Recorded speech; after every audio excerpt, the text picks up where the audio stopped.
Hi friends, आज आपण बारोमास या सदानंद देशमुख यांच्या पुस्तकाचा रिव्ह्यू करणार आहोत. Stay tune.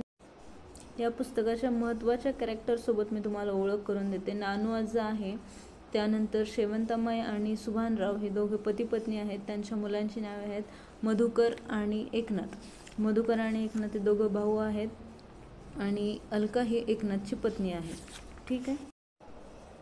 प्रचंड सुंदर भावूक अशी करणारी कादंबरी आहे. शेतकरी जीवनावरती तुम्हाला जर काही वाचायचं असेल, तुम्हाला अनुभव करायचा असेल तर नक्की वाचा. यामध्ये असं आहे की बाबा शेतकरी जीवनात काय काय अडचणी येतात, कसे फेस करतात. आणि खरं सांगू तर ही कादंबरी वाचून मला असं वाटलं की आयुष्यात या लोकांच्या दुःखाला कुठे एंड असं नाहीच आहे.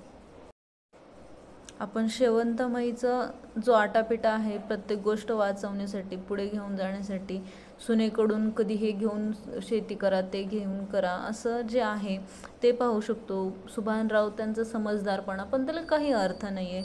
एकनाथ आणि अलकाचं जे संसार आहे त्यावरही या शेतीचा आणि या त्यांच्या परिस्थितीचा प्रचंड प्रभाव पडतो. अलका जी आहे ती एका चांगल्या कुटुंबातून येते, पण आणि ती एकनाथचे शिक्षण वगैरे बघून तिचे वडील लग्न लावून देतात, परंतु एकनाथला पुढे जॉब नाही भेटू शकत आणि तो शेतीतच अडकला जातो.